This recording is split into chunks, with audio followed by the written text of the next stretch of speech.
ঢাকা বিশ্ববিদ্যালয়ের নারী শিক্ষার্থীকে হেনস্থা, গ্রেফতার কর্মচারী মুক্তির দাবিতে মধ্যরাতে শাহবাগ থানায় তৌহিদি জনতা। নর্থ সাউথের সামনে সার্জিস সমর্থকদের সঙ্গে হাতাহাতি ভিডিও ভাইরাল, একজন ছুরিকাহত, ছাত্রদলকে হুঁশিয়ারি। ইফতারের 2 টুকরো কমলার জন্য এতিমখানায় নির্যাতন, দগদগে ক্ষত নিয়ে হাসপাতালে শিক্ষার্থী।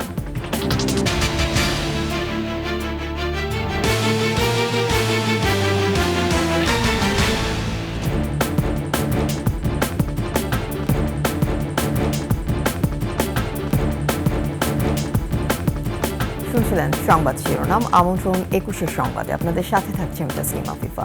দর্শক, 21 টেলিভিশনের সংবাদ একই সাথে সরাসরি দেখতে পাবেন আমাদের ফেসবুক পেজ www.facebook.com/2124 অনলাইনে। এছাড়া সাবস্ক্রাইব করতে পারেন www.youtube.com/21tv এই চ্যানেলে। পোশাক নিয়ে ঢাকা বিশ্ববিদ্যালয়ের ছাত্রীকে হেনস্থার অভিযোগে করা মামলায় গ্রেফতার কর্মচারী মোস্তফা আসিফ অর্ণবের মুক্তি দাবিতে শাহবাগ থানায় গিয়ে জটলা করে তৌহিদি জনতা। তাদের দাবি, অন্যায়ভাবে তাকে গ্রেফতার করা হয়েছে। এ সময় ওই ছাত্রীর বিরুদ্ধে পাল্টা মামলারও দাবি জানান তারা। রিপোর্ট আফসানা নীলার। বুধবার মধ্যরাত, উত্তপ্ত শাহবাগ থানা। ঢাকা বিশ্ববিদ্যালয়ের ছাত্রীকে হেনস্থার অভিযোগে গ্রেপ্তার বিশ্ববিদ্যালয়ের কর্মচারী মোহাম্মদ আসিফের মুক্তির দাবিতে থানার ভেতরে তৌহিদি জনতার এই জটলা।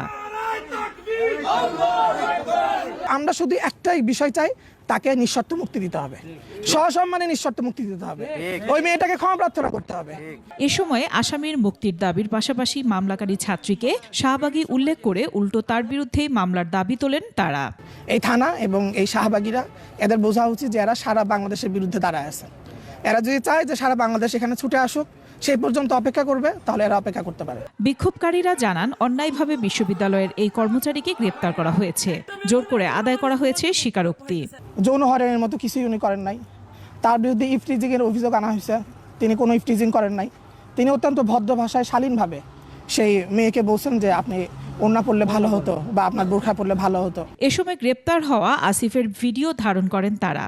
ভিডিওতে আসিফ জানান, তিনি শারীরিকভাবে ওই ছাত্রীকে হেনস্থা করেননি, তবে ওড়না ঠিক মতো পরিধান করতে বলেছেন। যখন নামাজ পড়ে বের হয়েছি, ওই অবস্থায় উদ্যান থেকে যখন আসছি, তখন হলো ওই ভাই আর আপুটার সাথে দেখা হয়েছে। ভাই আপুটা হাসপাতাল থেকে আসছিল সম্ভবত। তাই আর কি আমি ওনার কাছে গ্রাজুয়ালিভাবে বলছি যে আপু, আপনার ওনারা ঠিক করেন, আপনার রোজা মাসে জিনিসটা খারাপ দেখা যায়।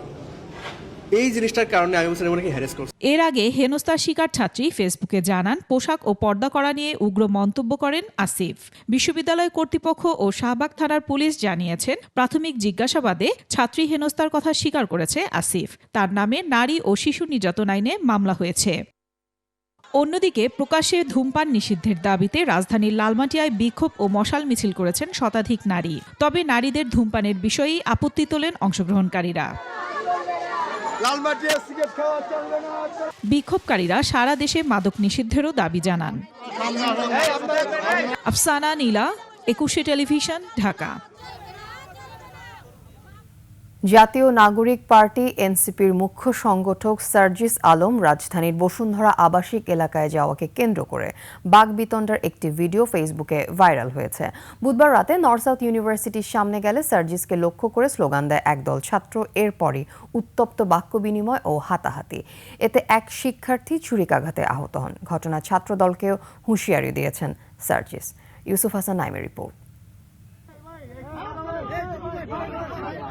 বুধবার রাত 10টায় রাজধানীর বসুন্ধরা আবাসিক এলাকায় বিভিন্ন বেসরকারি বিশ্ববিদ্যালয়ের শিক্ষার্থীদের সঙ্গে আড্ডা দিচ্ছিলেন সার্জিস আলম।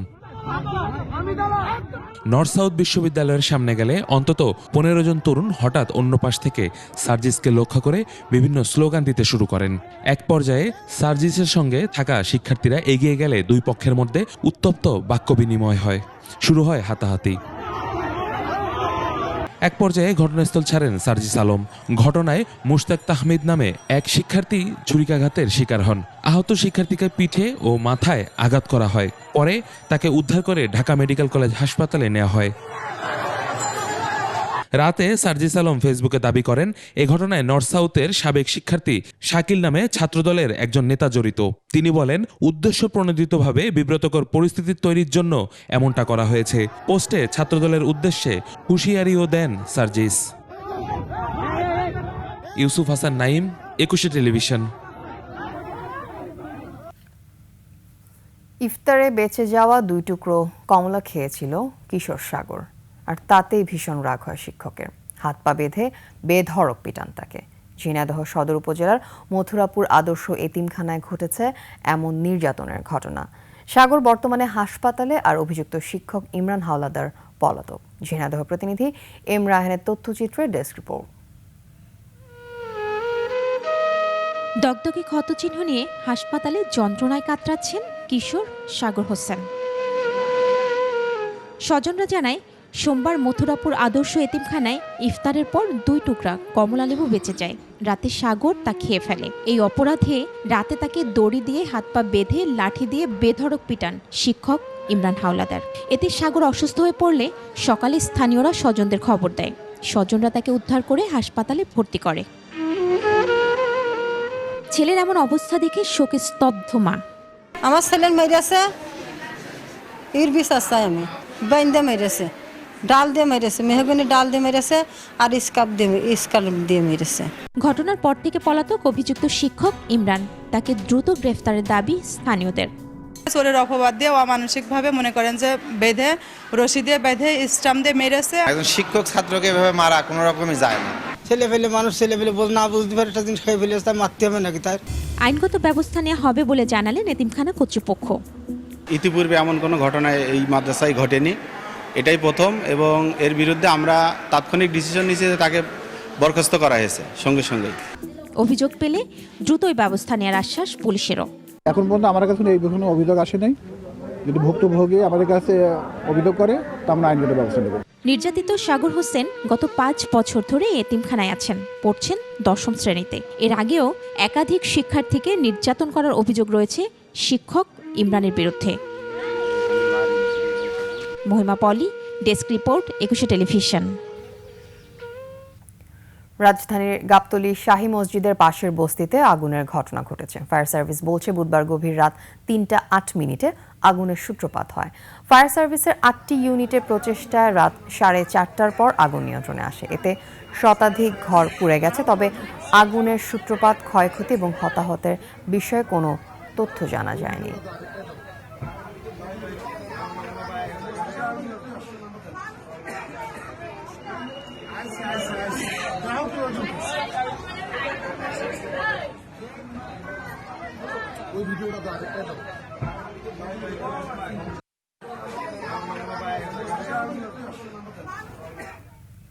দর্শক, এই মুহূর্তে ঘটনাস্থলে রয়েছেন সহকর্মী সিরাত আল মুস্তাকিম।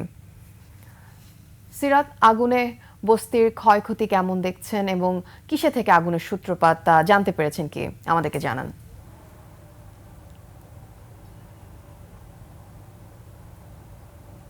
আফিফা, আপনাকে ধন্যবাদ। আমি এই মুহূর্তে দাঁড়িয়ে আছি সেই মোল্লার বস্তিতে, যেখানে গতকাল রাতে আগুন লেগেছিল। আসলে আপনি আমার আশেপাশের চিত্র দেখে অবশ্যই বুঝতে পারছেন আগুনের ভয়াবহতা বা আগুনের তীব্রতা কেমন ছিল।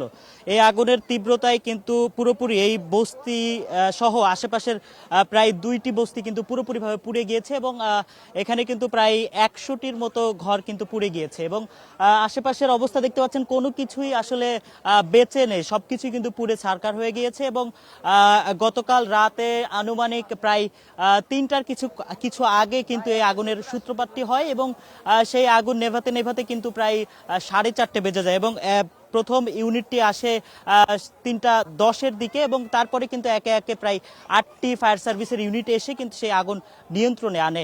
এখন কিন্তু সেই অবস্থা দেখতে পাচ্ছি যে এখানে যারা আসলে বস্তিবাসী ছিল তারা কিন্তু তাদের যে যে ঘর ছিল বা তাদের যে জায়গা ছিল বা তাদের যে জিনিসপাতি ছিল সেগুলো কিন্তু খোঁজার চেষ্টা করছে, কিন্তু আসলে আগুনের ভয়াবহতা এমন ছিল যে আসলে সেই তাদের যে জিনিসপাতি বা তাদের যে ঘরের ভিতরে যত মাল সামানা ছিল সেগুলো কিন্তু কোনো কিছুই বেঁচে নেই।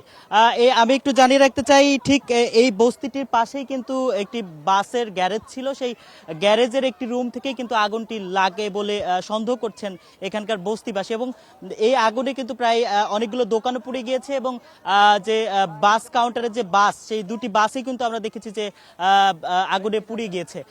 এখন পর্যন্ত কিন্তু আমরা দেখতে পাচ্ছি যে মানে আগুনের ভয়াবহতা এমন যে আশেপাশের আসলে কোনো কিছুই আর মানে ঠিক নেই, কোনো কিছুই আর কি বেঁচে নেই, সবকিছু কিন্তু আগুনে পুড়ে ছারখার হয়ে গিয়েছে। এখানকার মানুষজন কিন্তু প্রায় সবাই নিম্ন আয়ের মানুষ, অনেকেই দিন এনে দিন খায় এমন মানুষ। তারা তাদের যে সর্বস্ব এবং তাদের যে মানে যে জমানো অর্থ বা জমানো যতটুকু ছিল ততটুকু পুড়ে যাওয়াতে এবং সর্বস্ব শেষ হয়ে যাওয়াতে তারা কিন্তু খুবই মানে কষ্টে আছেন এবং তারা কিন্তু আমাদেরকে জানাচ্ছেন যে তাদের তিলে তিলে গড়া যে সম্পদ বা তিলে তিলে গড়া যে যতটুকু উপার্জন, সেই উপার্জনই কিন্তু এই আগুনে পুড়ে গিয়েছে। আফিফা, গাবতলীর মোল্লার বস্তি থেকে এই ছিল আমার কাছে সর্বশেষ। সিরাত, ধন্যবাদ আপনাকে। দর্শক, গাবতলীর শাহী মসজিদ এলাকা থেকে আগুনের খবর জানাচ্ছিল আমাদের সহকর্মী সিরাতুল মুস্তাকিম। এই পর্যায়ে সংবাদে নিচ্ছি বিরতির পর্যায়ে থাকবে। সাগরে সয়াবিন তেল ভাসিয়ে রেখে কৃত্রিম সংকট।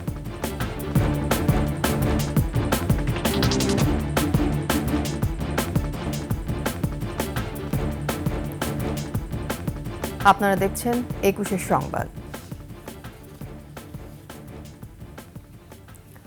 চাহিদার তুলনায় অতিরিক্ত আমদানি হওয়ার পরও বাজারে মিলছে না সয়াবিন তেল। রোজার আগে সরকারের বিভিন্ন সংস্থার সঙ্গে বৈঠকে ব্যবসায়ীরা বাজারে সয়াবিন তেলের সরবরাহ স্বাভাবিক রাখার প্রতিশ্রুতি দিলেও শেষ পর্যন্ত কথা রাখেননি তারা। অভিযোগ উঠেছে, দাম বৃদ্ধির পায়তারায় বন্দরে খালাস না করে গভীর সমুদ্রে ভাসিয়ে রাখা হয়েছে তেল। বিষয়টি অনুসন্ধানে নেমেছে সরকারের একাধিক সংস্থা। আরও জানাচ্ছেন সঞ্জয় অধিকারী। রমজান মাসে ৩ লাখ মেট্রিক টন সয়াবিন তেলের চাহিদার বিপরীতে ৩,৮৯,০০০ মেট্রিক টন আমদানি হয়েছে। তারপরও বাজারে তেলের দেখা মিলছে না।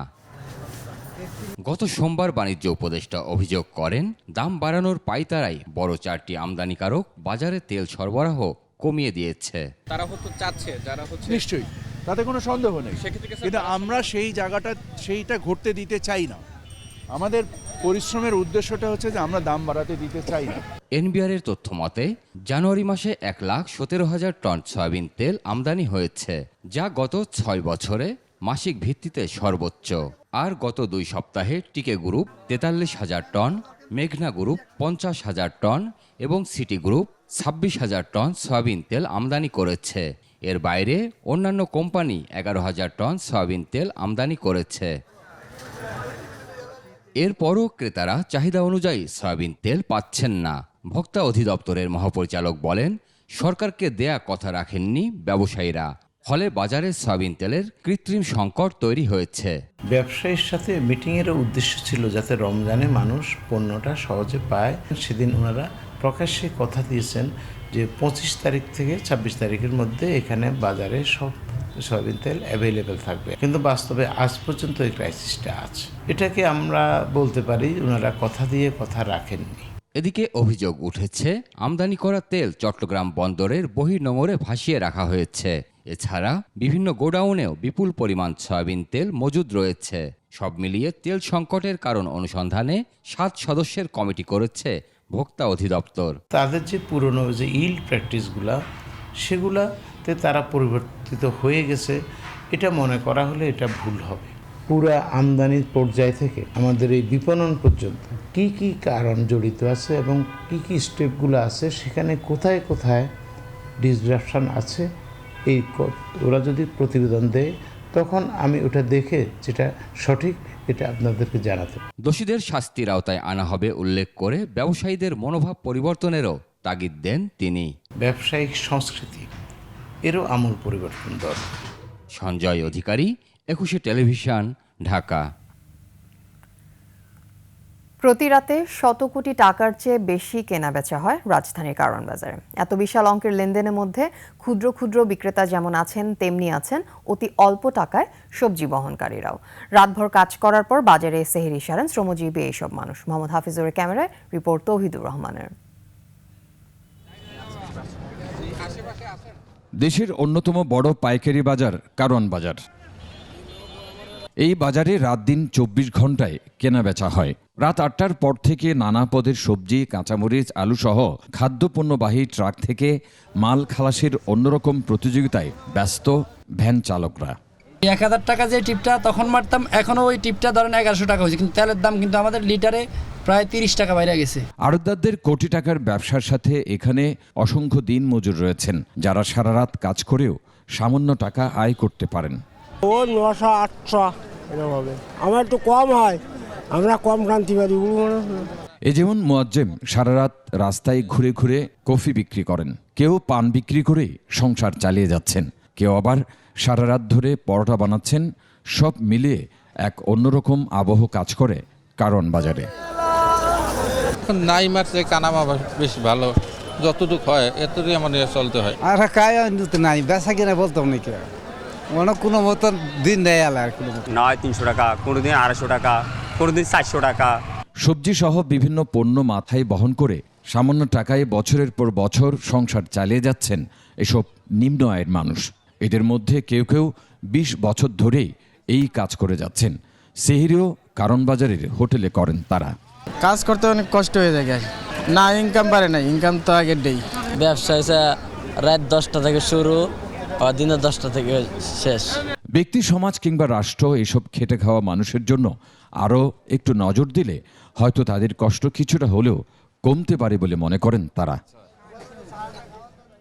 তৌহিদুর রহমান, 21 টেলিভিশন, ঢাকা। শেষ করছি 21 সংবাদ। যাওয়ার আগে সংবাদ শিরোনামগুলো আরও একবার। ঢাকা বিশ্ববিদ্যালয়ে নারী শিক্ষার্থীকে হেনস্থা, গ্রেফতার কর্মচারী মুক্তির দাবিতে মধ্যরাতে শাহবাগ থানায় তৌহিদি জনতা। নর্থ সাউথের সামনে সার্জিস সমর্থকদের সঙ্গে হাতাহাতির ভিডিও ভাইরাল, একজন ছুরিকাহত, ছাত্রদলকে হুঁশিয়ারি। ইফতারের 2 টুকরো কমলার জন্য এতিমখানা নির্যাতন, দগদগে ক্ষত নিয়ে হাসপাতালের শিক্ষার্থী।